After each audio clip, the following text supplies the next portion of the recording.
100,000台车。 This is a field of over 10,000 Neta V Chinese EV cars that are rotting away. 600多台啊，21年的，都是50公里以内啊，上牌新车。 And this man has just exclaimed that these BYD cars, all 2021 models, have less than 31 miles on them. Just like that field of 10,000 cars, they all have license plates on them, they're all fully registered, and they've been put away to rot. Yes, all of these cars have been left to rot. Why on earth is China throwing away entire fields of electric cars? By now, we've all heard that China's EV sales are outpacing the rest of the world. You'll see the headlines that say, China is now the leader in EV sales, and Tesla's got to watch out, and all this other nonsense. Well, guess what? It's true, the numbers are true, but what you're not taking into consideration is that China is the land of shortcuts and facades, and all of these cars that you're seeing in this field, well, they're counted in those numbers. Let me explain to you what's going on. You see the Neta Vs and the BYDs and the bigger brands that you see huge amounts of them just parked out to rot. Well, you see, that's because they need the numbers. In order to get subsidies from the government, in order to put out the sales figures that they've sold more than Tesla and that they're leading in EV production and EV sales, they need to have these fake sales. So BYD themselves will register them and put them on the market and then claim that they've been sold. And then of course they've got all those excess cars and they just stick them in a field and... You can make history tomorrow. But there's a bigger problem. There are even more car graveyards. And that has to do with this stupid investment scheme. Let me explain. In China, very often you get these fly-by-night investment schemes. Someone comes up with a good idea like bicycle sharing, for instance. And guess what? People jump on the bandwagon. They raise a bunch of investment capital. They start a company. We saw it go absolutely crazy with the shared bicycle schemes. We covered this on the China show where we showed these mountains of bicycles that had been discarded because the companies knew that if they pumped these bikes out, they'd keep getting investment. So they just kept pumping them out, even when it wasn't financially viable, because like a Ponzi scheme, you just keep getting your investment money in, and all of these bike companies pretty much shut down except for two. And a lot of the people that started these bike companies ran away with the investment money, never to be seen again. The bicycle sharing schemes kind of came to an end in late 2018. And then suddenly, and because the bicycle sharing investment scheme had now disappeared, people stepped in with a new investment scheme for shared vehicles. And this time it was for electric cars. Now, there's this fantastic video, which I'm going to link below in the description. You can see it in the background here. But there's a documentary filmmaker who went and took drone footage of the shared bikes. And he made this video called No Place to Place in 2018, where he showed all of these massive mountains of the shared bike failures. But he then went in 2019 to film the fields of abandoned electric vehicles. So this is No Place to Place 2. And what you're seeing are these fields of shared cars. You see, the idea, like shared bicycles, would be that you have an app. And if you need a car, you can look in your app and see, oh, there's a shared car nearby, a shared electric vehicle.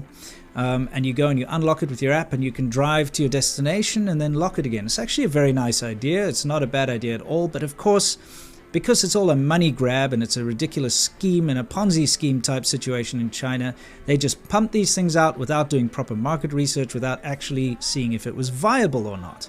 And so the end result is fields and fields of thousands of hundreds of thousands of abandoned vehicles that are now going to rot. Now, this is where it gets insidious. These cars are electric vehicles, and that means they have batteries in them. So not only have you created a lot of waste by developing cars that are not going to be used and that are going to be left to rot, I mean steel and glass and liquids and chemicals and all the rest that goes into it, but the batteries. Everybody knows that these electric batteries that are used in electric vehicles are incredibly complicated and require a lot of very dangerous mining and chemical processes to create. There are human rights atrocities attached to making these batteries, if you want to look into it. Child labor, slave labor, that kind of thing.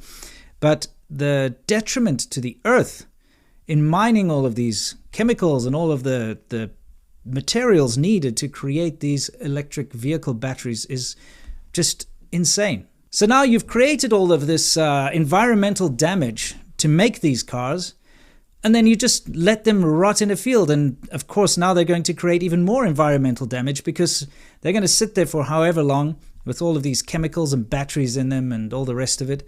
And they're going to pollute the environment further.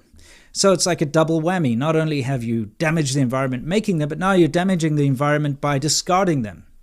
And this is where China tricks everyone. You see, you hear about their great green initiatives, this being one of them. Oh, look, China's really pushing forward in renewable energy and electric cars. And if you just read headlines and you look at the numbers, etc., you would think China's doing a very good job. But what you're not seeing is the fact that China is actually destroying the earth at a rate never before seen. So you have to look past the facade, and people still don't seem to get this. China is an opaque country. They block all of this information from the rest of the world. You would not be able to just see this.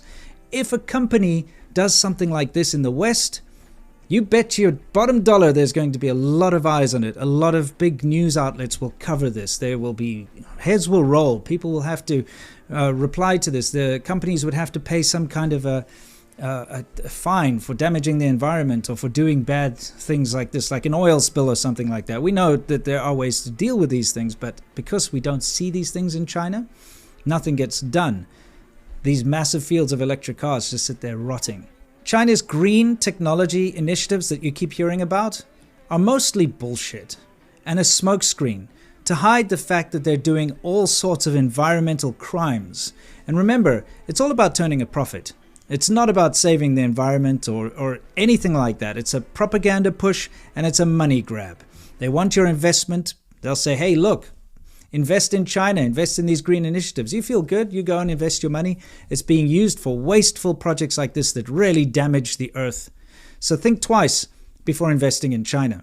And if you want to find out more about what's going on in China, and I'm talking about up-to-date, down-to-the-wire news, events, and everything else in between, come and join me for the China Show on Friday. This is my live show that I do with my business partner, Laowa86, where we cover what's new in China, the soft power hour, the Wu Maos, the haters, the everything else. It's fantastic. It's a lot of fun. It's comedic, serious, and everything in between. So I hope to catch you there on Friday. And until next time, you know the drill, as always. Unlike wasteful Chinese EV companies and all this other nonsense, stay awesome.